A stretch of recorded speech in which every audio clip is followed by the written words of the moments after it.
நாடு கடத்தல் விடயத்திலே பிரித்தானியா விடாப்பிடியாக இருக்கிறது. எப்படியாவது சட்டவிரோத புகலிட கோரிக்கையாளர்களை வெளியேற்றியே தீர்வது என்ற மிக இறுக்கமான முடிவு ஒன்றில் இருக்கிறது. அது மாத்திரமல்ல, 23 வருடங்களுக்கு பிறகு அந்த நாட்டிலிருந்து ஒருவர் வெளியேற்றப்பட்டிருக்கார். இந்த விடயங்கள் சார்ந்தான் இந்த காணொலி இன்றைய நாளில் பேசப்போகிறது.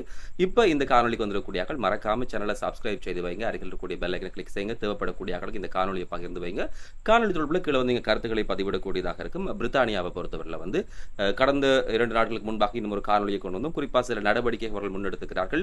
ருவண்டாவுக்கு இந்த சட்டவிரோத புகலிட கோரிக்கையாளர்களை அனுப்புறது என்ற தீர்மானம் வந்து மேற்கொள்ளப்பட்டு அதனுடைய நடவடிக்கைகள் அதில் ஒரு ஆள் வந்து விமானம் மூலமாக அனுப்பப்பட்டிருந்தார். ஏனையவர்களை அனுப்ப நடவடிக்கை எடுக்கிற போது கொஞ்சம் சிக்கலான நிலைமைகள், அங்கே இருக்கக்கூடிய மனித உரிமைகள் அமைப்புகள் போராட்டத்தில் எல்லாம் ஈடுபட்டது அப்படின்ற விடயத்தை சொன்னாலும் கூட அந்த முடிவிலிருந்து அவர்கள் பின்வாங்குவதாக தெரியவில்லை. அது மாத்திரமல்ல, ருவண்டாவுக்கு இந்த சட்டவிரோத புகலிட கோரிக்கையாளர்கள் அனுப்பப்படுவதைப் போல இன்னும் ஒரு இடத்திற்கும் அங்க இருக்கக்கூடிய மேலதிகமான சட்டவிரோத புகலிட கோரிக்கையாளர்கள் அனுப்புவதற்கான நடவடிக்கை தீர்க்கமாக முன்னெடுக்கப்படுகிறது அப்படின்ற தகவல்கள் வெளியாகி இருக்கிறது. பிரித்தானியாவுக்குள்ள சட்டவிரோதமாக நுழையக்கூடிய எல்லாரையும், அது புகலிட கோரிக்கையாளர்கள் எல்லாரையுமே வந்து ருவண்டாவுக்கு அனுப்பி வைப்பது என்பது அவர்களுடைய ஒரு திட்டமாக இருக்கு. அது முதலாம் வகை திட்டமாக கொள்ளப்படுகிறது. அங்க வச்சுத்தான் அந்த புகலிட கோரிக்கையாளர்களுடைய திட்டங்களில் அவர்களுடைய கோரிக்கைகளை பரிசீலிப்பது தொடர்பாக பேசப்படுகிறது.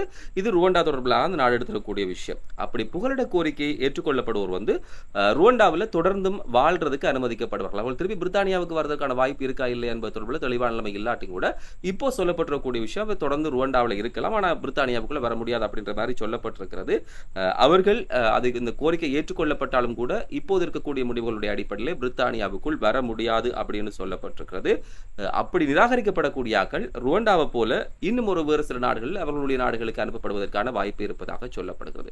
சரி, இந்த திட்டம் ஒன்று என்று சொன்னால் மற்றைய திட்டம் என்னன்னு சொல்லி நீங்க எல்லாருமே கேட்பீங்க. ருவண்டாவை போல இன்னும் ஒரு நாட்டுக்கும் வந்து சட்டவிரோதமாக புகலிட கோரிக்கை கோரி வரக்கூடியவர்களை அனுப்புகிற திட்டம் ஒன்று அவரிடம் இருப்பதாக சொல்லப்படுகிறது.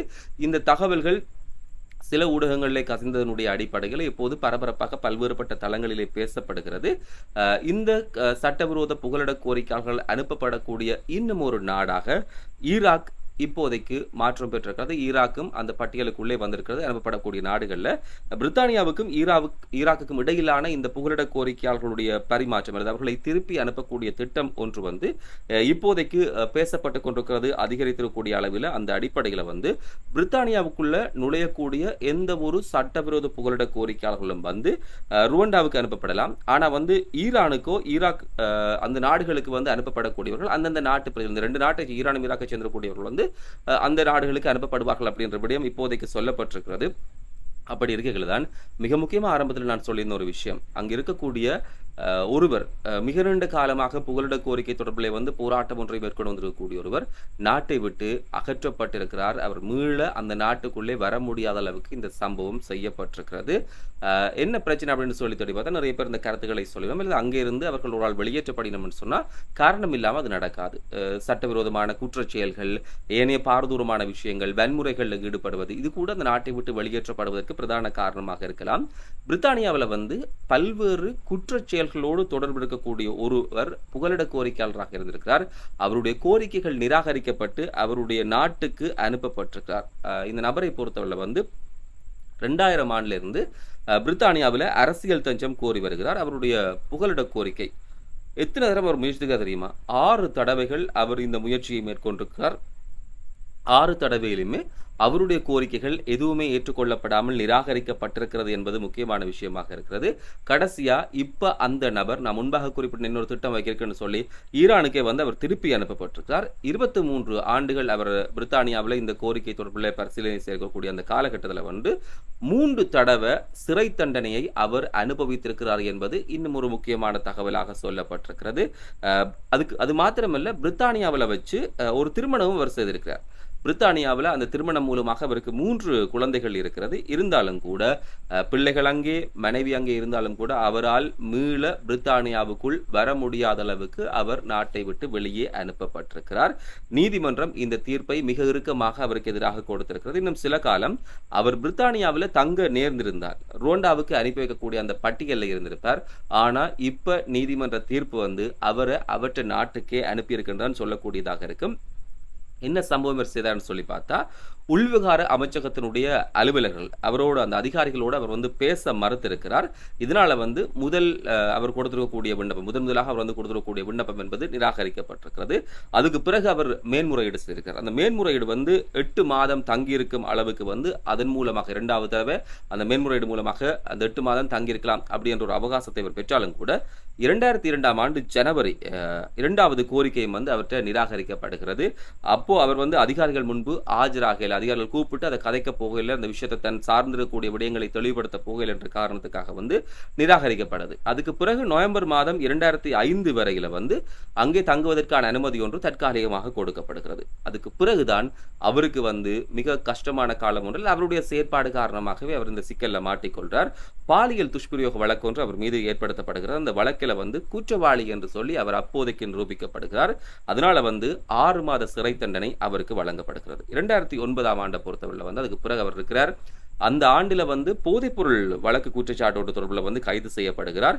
அதனால வந்து 4 வருஷம் அவருக்கு மேலதிகமாக 2வது தடவை சிறை தண்டனை விதிக்கப்படுகிறது. முதல் தடவை ஒரு சிறை தண்டனை, பிறகு 2வது சிறை தண்டனை இதன் மூலமாக விதிக்கப்படுகிறது. அதுக்கு பிறகு இந்த செயற்பாடுகள் அவரை நாடு கடத்தணும் அப்படின்ற சில எண்ணங்கள் வருவதற்கு அதிகாரிகளை தூண்டி இருக்கிறது. ஆனால் அதுக்கு பிறகும் அந்த 2வது தண்டனைக்கு பிறகும் வெளியே வந்திருக்கக்கூடிய அவர் மீள் பரிசீலனை ஒன்றை கொடுத்திருக்கிறார். தான் அந்த நாட்டில் வாழ்றதுக்கான மேன்முறையீடு ஒன்றை செய்திருக்கிறார். அப்படி செய்ததோடு மாத்திரமல்ல, அந்த காலப்பகுதியில் பிரித்தானியாவை சேர்ந்திருக்கக்கூடிய பெண் ஒருவரை திருமணம் செய்திருக்கிறார். அந்த நபருக்கு அதன் மூலமாக 3 குழந்தைகள் பிறந்திருக்கிறார்கள். திருமணத்துக்கு பின்னரும் வந்து அவர் விண்ணப்பிக்கிற போது குற்றவாளி என்பதனால வந்து அவருடைய விண்ணப்பம் நிராகரிக்கப்படுகிறது. ஏற்கனவே செய்யக்கூடிய குற்றங்களுடைய அடிப்படையில் அவை நிராகரிக்கப்பட்டிருக்கிறது. 2018 வந்து மீள குடும்ப பிரச்சனை காரணமாக வந்து அவர் அந்த பெண்ணை கைவிட்டிருக்கிறார். அவரது மனைவி மட்டுமன்றி விசாரணைக்கு இவரும் சேர்ந்து உட்படுத்தப்பட்டிருக்கார். இதனால வந்து அவர் தற்போது நிரந்தரமாக அங்கே இருக்க முடியாது அப்படி என்ற சில காரணங்களை சொல்லி அந்த நாட்டிலிருந்து அகற்றப்படக்கூடிய ஒரு துர்ப்பாக்கியமான நிலைக்கு போயிருக்கிறார்.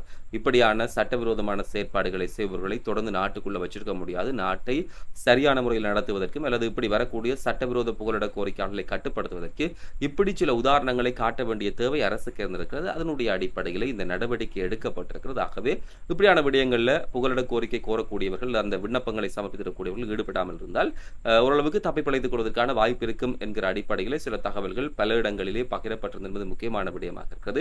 இப்போ இந்த காணொலியை பார்த்திருக்கக்கூடியவர்கள் காணொலி தொடர்பில் உங்களுடைய கருத்துக்களை சொல்லுங்கள். தளத்துக்கு வந்திருக்கக்கூடிய நண்பர்கள் புதுதாக வந்தீங்கன்னு சொன்னா மறக்காம சேனலை சப்ஸ்கிரைப் செய்து வைங்க. அருகில் இருக்கக்கூடிய பெல் ஐக்கனை கிளிக் செய்யுங்க. அப்பதான் பதிவிடக்கூடிய காணொலிகள் உங்களுக்கு கிடைக்கக்கூடியதாக இருக்கும்.